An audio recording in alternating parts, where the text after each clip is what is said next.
श्रीमद् भागवत गीता अध्याय 4 दिव्य ज्ञान भाग 6। कर्म क्या है और अकर्म क्या है, इसे निश्चित करने में बुद्धिमान व्यक्ति भी मोहग्रस्त हो जाते हैं। अतएव मैं तुमको बताऊंगा कि कर्म क्या है, जिसे जानकर तुम सारे अशुभ से मुक्त हो जाओगे। तात्पर्य: कृष्ण भावनामृत में जो कर्म किया जाए वह पूर्ववर्ती प्रमाणिक भक्तों के आदर्श के अनुसार होना चाहिए। इसका निर्देश 15वें श्लोक में किया गया है। ऐसा कर्म स्वतंत्र क्यों नहीं होना चाहिए, इसकी व्याख्या अगले श्लोक में की गई है।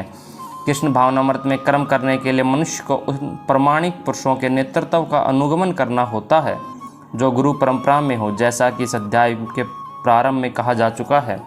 कृष्ण भावनामृत पद्धति का उपदेश सर्वप्रथम सूर्य देव को दिया गया, जिन्होंने इसे अपने पुत्र मनु से कहा। मनु ने इसे अपने पुत्र इक्ष्वाकु से कहा और यह पद्धति तब से इस पृथ्वी पर चली आ रही है। अतः परंपरा के पूर्ववर्ती अधिकारियों के पश्चिनों का अनुसरण करना आवश्यक है, अन्यथा बुद्धिमान से बुद्धिमान मनुष्य भी कृष्ण भावनामृत के आदर्श कर्म के विषय में मोहग्रस्त हो जाते हैं। इसलिए भगवान ने स्वयं ही अर्जुन को कृष्ण भावनामृत का उपदेश देने का निश्चय किया।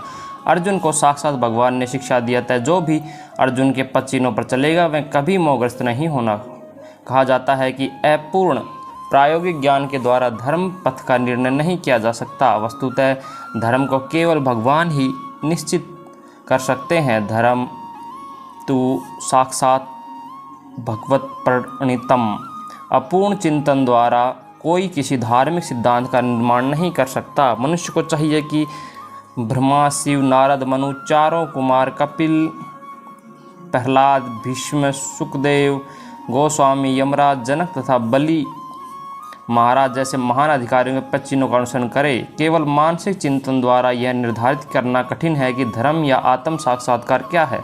अतः भगवान अपने भक्तों पर अहेतुकी कृपा स्वयं ही अर्जुन को बता रहे हैं कि कर्म क्या है और इसे कर्म क्या है। केवल कृष्ण भावनामृत से किया गया कर्म ही मनुष्य को भगवत भवबंधन से उबार सकता है।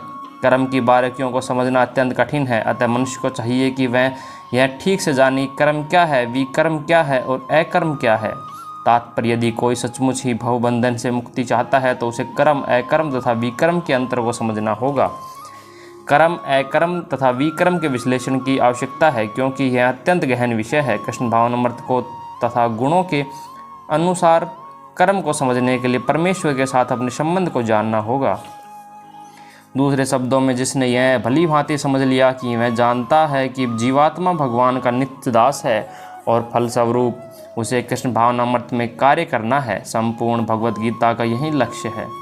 इस भावनामृत के विरुद्ध सारे निष्कर्ष परिणाम विकर्म या निषिद्ध कर्म है। इसे समझने के लिए मनुष्य को कृष्ण भावनामृत के अधिकारियों को संगति करनी होती है और उनसे रहस्य को समझना होता है। यह साक्षात भगवान से समझने के समान है, अन्यथा बुद्धिमान से बुद्धिमान मनुष्य भी मोहग्रस्त हो जाएगा। जो मनुष्य कर्म में अकर्म और अकर्म में कर्म देखता है वह सभी मनुष्यों में बुद्धिमान है और सब प्रकार के कर्मों में प्रवृत्त रहकर भी दिव्य स्थिति में रहता है। तात्पर्य: कृष्ण भावनामृत में कार्य करने वाला व्यक्ति स्वभावतः कर्म बंधन से मुक्त होता है। उसके सारे कर्म कृष्ण के लिए होते हैं, अतः कर्म के फल से उसे कोई लाभ या हानि नहीं होती। फलस्वरूप वह मानव समाज में बुद्धिमान होता है, यद्यपि वह कृष्ण के लिए सभी तरह के कर्मों में लगा रहता है। अकर्म का अर्थ है कर्म के फल के बिना। निर्विशेषवादी इस भय से सारे कर्म करना बंद कर देता है कि कर्म फल उसके आत्म साक्षात्कार के मार्ग में बाधक न हो, किंतु सगुणवादी अपनी इस स्थिति में भली भांति परिचित रहता है कि वह भगवान का नित्य दास है। अतः वह अपने आप को कृष्ण भावनामृत के कार्यों में तत्पर रखता है, क्योंकि सारे कर्म कृष्ण के लिए किए जाते हैं। अतः इस सेवा के करने से उसे दिव्य सुख प्राप्त होता है। जो इस विधि में लगे रहते हैं वे व्यक्तिगत इंद्रिय तृप्ति की इच्छा से रहित होते हैं। कृष्ण के प्रति उसका नित्य दास्य भाव उसे सभी प्रकार के कर्म फल से मुक्त करता है। जिस व्यक्ति का प्रत्येक प्रयास इंद्र तृप्ति की कामना से रहित होता है उसे पूर्व ज्ञानी समझा जाता है। उसे ही साधु पुरुष ऐसा कर्ता कहते हैं जिसने पूर्व ज्ञान की अग्नि से कर्म फलों को भस्मात कर दिया है। तात्पर्य: केवल पूर्व ज्ञानी ही कृष्ण भावना भावित व्यक्ति के कार्यकलापों को समझ सकता है। ऐसे व्यक्ति में इंद्र तृप्ति की प्रवृत्ति का अभाव रहता है। इससे यह समझा जाता है कि भगवान के नित्य दास के रूप में उसे अपने स्वाभाविक स्वरूप का पूर्व ज्ञान है। उसके द्वारा उसने अपने कर्म फलों को भस्म कर दिया। जिसने ऐसा पूर्व ज्ञान प्राप्त कर लिया वह सचमुच विद्वान है। भगवान की नित्य दासता के इस ज्ञान के विकास की तुलना अग्नि से की गई है। ऐसी अग्नि एक बार प्रज्वलित हो जाने पर कर्म के सारे फलों को भस्म कर सकती है। अपने कर्म फलों की सारी आसक्ति को त्याग कर सदैव संतुष्ट तथा स्वतंत्र रहकर वह सभी प्रकार के कार्य में व्यस्त रहकर भी कोई सकाम कर्म नहीं करता। तात्पर्य, कर्मों के बंधन से इस प्रकार की मुक्ति तभी संभव है जब मनुष्य कृष्ण भावना भावित होकर हर कार्य कृष्ण के लिए करे। कृष्ण भावना भावित व्यक्ति भगवान के शुद्ध प्रेमवश ही कर्म करता है। फलस्वरूप उसे कर्म फलों के प्रति कोई आकर्षण नहीं रहता, यहाँ तक कि उसे अपने शरीर निर्वाह के प्रति भी कोई आकर्षण नहीं रहता, क्योंकि वह पूर्णतः कृष्ण पर आश्रित रहता है।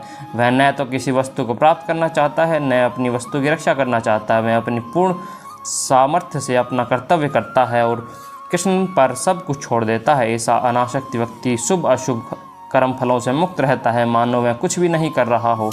यह अकर्म अर्थात निष्काम कर्म का लक्षण है। अतः कृष्ण भावनामृत से रहित कोई भी कार्यकर्ता पर बंधन स्वरूप होता है और विकर्म का यही असली रूप है, जैसा कि पहले बताया जा चुका है।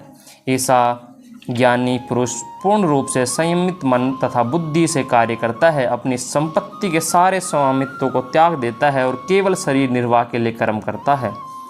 इस तरह कार्य करता हुआ वह पाप रूपी फलों से प्रभावित नहीं होता है। तात्पर्य, कृष्ण भावना भावित व्यक्ति कर्म करते समय कभी भी शुभ या शुभ फल की आशा नहीं रखता। उसके मन तथा बुद्धि पूर्णता वश में होते हैं। वह जानता है कि वह परमेश्वर का भिन्न अंश है, अतः अंश रूप में उसके द्वारा संपन्न कोई भी कर्म उसका न होकर उसके माध्यम से परमेश्वर द्वारा संपन्न हुआ होता है। जब हाथ हिलता है तो वह स्वेच्छा से नहीं हिलता, अपितु सारे शरीर की चेष्टा से हिलता है। कृष्ण भावना भावित व्यक्ति भगवत इच्छा का अनुगामी होता है, क्योंकि उसकी निजी इंद्रिय तृप्ति की कोई कामना नहीं होती।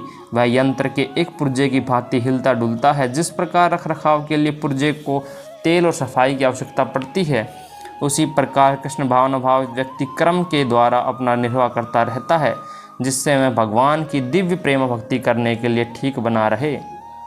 अतः वह अपने प्रयासों के फलों के प्रति निश्चेष्ट रहता है। पशु के समान ही उसका अपने शरीर पर कोई अधिकार नहीं होता। कभी कभी क्रूर स्वामी अपने अधीन पुरुष पशु को मार भी डालता है तो भी पशु विरोध नहीं करता, न ही उसे कोई स्वाधीनता होती है। आत्म साक्षात्कार में पूर्णता तत्पर कृष्ण भावना भावित व्यक्ति के पास इतना समय नहीं रहता कि वह अपने पास कोई भौतिक वस्तु रख सके। अपने जीवन निर्वाह के लिए उसे अनुचित साधनों के द्वारा धन संग्रह करने की आवश्यकता नहीं रहती। अतः वह इससे भौतिक पापों में कलमशग्रस्त नहीं होता, वह अपने समस्त कर्म फलों से मुक्त रहता है।